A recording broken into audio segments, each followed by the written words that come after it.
Ja, grüß Gott, meine hochgeschätzten Damen Well, und Herren. greetings, my most esteemed ladies and gentlemen. I, Professor Hans Gross, have the honor of welcoming you to another episode of the Ripper Trials. Please allow me to begin with two important announcements. First, in this installment, we will be conducting what is known as a fair dealing or fair use critique of the video Jack the Ripper Identified After DNA Breakthrough, Today Show Australia. Naturally, we will provide you with the link in the video description. Second, we shall delve a little deeper into the psychological depths of the phenomenon that makes this type of video so incredibly popular.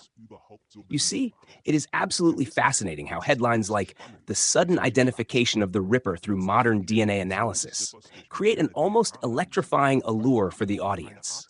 A blend of curiosity, sensationalism, and, one might even say, a secret thrill draws people to their screens. It is my particular pleasure to examine these topics today from my well-established criminological and legal perspective. So I invite you to accompany me on this journey in the minutes ahead. Get comfortable, scrutinize the presented arguments with a critical mind, and do not forget that we are operating explicitly within the framework of fair use. We honor the original material as part of our analysis and critique. And so, I formally welcome you. The Ripper Trials are about to begin. I thank you sincerely for your attention and wish you an enlightening experience, along with, in the spirit of serious inquiry, a healthy dose of skepticism. Meine Damen und Herren, zum Ladies angeblichen and gentlemen, Beweis mittels regarding the alleged evidence tied to a mysterious shawl, one supposedly belonging to Catherine Eddowes and originating from a completely uninvolved police officer, there is only one conclusion to be drawn. There is nothing to it. First, there is no proof that this piece of fabric was ever at the crime scene. No contemporary police reports, no witness statements, no press accounts mention it. Second, nowhere in the records from 1888, neither from the coroner nor the investigators, is there any indication that the Ripper ever left behind seminal fluid. In short, these so-called DNA findings are, at best, a spectacular dead end, certainly not serious forensic science. Now, onto the so-called Ripper scene. Most seasoned Ripperologists, like you, my esteemed expert audience, already know this. Claims like these are taken at most with a touch of irony. However, those who follow the sensational headlines of the mainstream press are more easily swayed by bold claims of DNA breakthroughs. There is, after all, a fundamental difference between someone who has spent years meticulously studying original sources in case files and someone who passively consumes a neatly packaged tabloid revelation over breakfast. The true connoisseurs remain immune to such castles in the air. They have long since learned to distinguish between hollow sensationalism and genuine, verifiable evidence. Meine Damen und Herren, stellen Sie sich vor. Ladies and gentlemen, imagine this. Today, we are broadcasting live from the set in Bucks Row, and I ask for your understanding if our backdrop appears somewhat gray and uninviting. This is, as they say, not exactly a place for romantic daydreams, but rather a grim stage for our Ripper studies. Second, I must immediately inform you that we are currently unable to bring in any other GPTs. Our potential AI sponsor, the honorable company Algorithmic Amp, has strongly warned us about so-called curiosity loops, those dangerous spirals of endless speculation that might pull one into the abyss. So, let's play it safe, shall we? And now, to the real predicament. Why are videos from the so-called Rippersphere not particularly mainstream friendly? Simple. They are too dry, too plain, and utterly unromantic. What do you see here? Just us, a few more or less serious-looking experts, standing like cardboard cutouts, utterly devoid of romantic allure. I mean, if we had roses, dramatic music, and the possibility of love-struck glances, it might be a different story.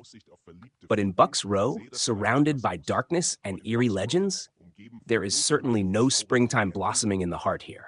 So we are left with only the sinister atmosphere. And for a mass audience, that is sometimes just a little too lifeless, if I may say so. But you, dear Ripperologists, may find some joy in it. The glossy spectacle of a saccharine mainstream moment will never happen here.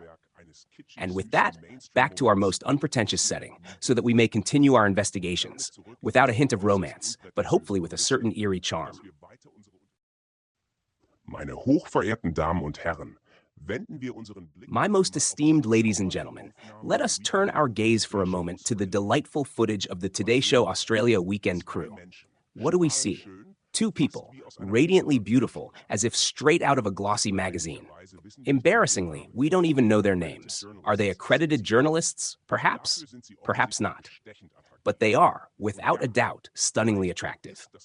And yes, perhaps that is precisely the point. When we behold these wonderful, well-built figures, something stirs deep within the Homo sapiens psyche, something primal. That, ladies and gentlemen, is evolutionary psychology in its purest form. We want to live, we want to partner, we want to ensure the survival of the species, no matter what reason or intellect may suggest. This image grips us on an instinctual level. Now, let us compare that to our humble Rippersphere backdrop. Bucks Row, cloaked in shadows, blood, and grim legend. Hardly the setting to inspire springtime feelings. But when we look at that radiant weekend crew, we can almost feel a spark, an undeniable, yes, I want to be like that. I want to find someone like that. I want, to put it bluntly, to carry on the species. And that, precisely, is why videos featuring attractive hosts delivering exciting, seemingly groundbreaking news are so irresistibly clickable. They tap into our deepest instincts. Suddenly, the dry, analytical Ripper topic is infused with a touch of glamour. And before you know it, you're glued to the screen thinking, if only I were in that bright and beautiful studio, rather than stuck in this gloomy Whitechapel setting. It's that simple, ladies and gentlemen. Beauty and media presence act as amplifiers for any sensation. The Ripper himself may be shrouded in darkness, but two good-looking people smiling while discussing him, now that makes an impact. And in that moment, rational analysis quickly takes a back seat, giving way to a vague longing for the proverbial spring awakening. Meine Damen und Herren, nun erblicken wir das Abbild von Herrn Russell. Ladies and gentlemen, now we behold the image of Mr. Russell Edwards, who, if you'll pardon me, but it is hard to ignore, bears a certain resemblance to Slugworth from Willy Wonka. Yet, take note of how much the entire production, with the charming Today Show hosts, elevates him. One is almost tempted to believe his claims on the spot, so dazzling are the glitz and glamour of this television spectacle. At the same time, the show delicately tiptoes around the topic of seminal fluid, as if it were some tantalizingly provocative detail, somehow tied to the age-old allure of spring fever. And yet, my esteemed listeners, one thing is perfectly clear. There is not a single shred of evidence that Jack the Ripper ever left such a substance at any crime scene. No reports, no newspaper articles, no medical records from 1888.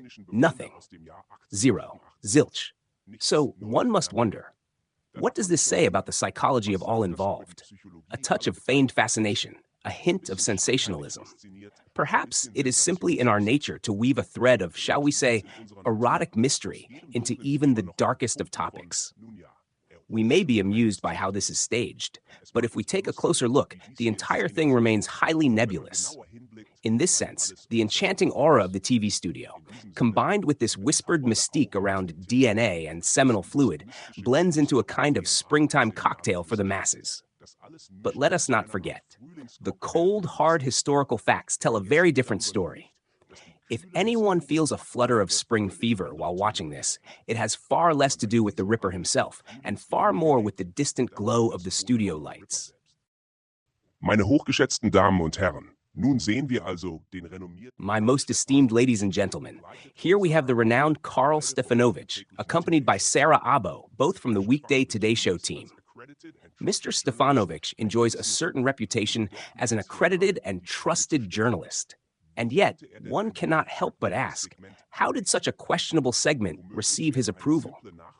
A simple question such as, did the Ripper ever actually leave behind seminal fluid, might have been quite illuminating, but it appears that question was never asked. One might speculate, however, that Karl Stefanovic is not acting here in the capacity of a traditional journalist, but rather as a guarantor of entertainment and sensationalism. Just look at the view count, over 1.1 million and climbing. From the perspective of a major breakfast show, this is a resounding success. Plenty of clicks, widespread attention, and a sexy topic, all wrapped up with attractive hosts. Accuracy, it seems, can sometimes take a back seat if it interferes with spring fever or the demands of show business. So, what do I think of Mr. Stefanovic? Well, strictly from a journalistic standpoint, I must admit I am somewhat disappointed. One could have at least briefly pointed out that there is no historical record of seminal fluid being found at any Ripper crime scene. Such a fundamental fact check would have been effortless and could have dispelled any misconceptions immediately. But let us not be naive. In today's media landscape, especially for a mass audience, the blend of a thrilling little story and charming presenters outweighs the painstaking work of meticulous detail. The immense success of this video proves it, a success that our dedicated Rippersphere channels, for all their passion, will likely never achieve. I do not wish to question Karl Stefanovic's professionalism. Perhaps he is simply a pragmatic man who knows what drives ratings. But if that is the case, one should not be surprised when seasoned Ripperologists, who have dissected the sources down to the finest detail, raise an eyebrow. For now, it seems Mr. Stefanovic remains firmly in his new role, not as a critical investigator, but as the master of ceremonies for a charming springtime illusion. Nun, meine Damen und Herren, bevor wir endgültig abschalten. Well, ladies and gentlemen, before we sign off for good, let us briefly return to our rather shadowy Slugworth, Russell Edwards, who so boldly proclaims that he has unmasked the Ripper. He's almost impossible to shake off, like a busy little gnome lurking in the background, convinced that he holds the secret formula. Does he truly possess it? Perhaps he understands how to generate headlines, but none of it seems particularly solid to me.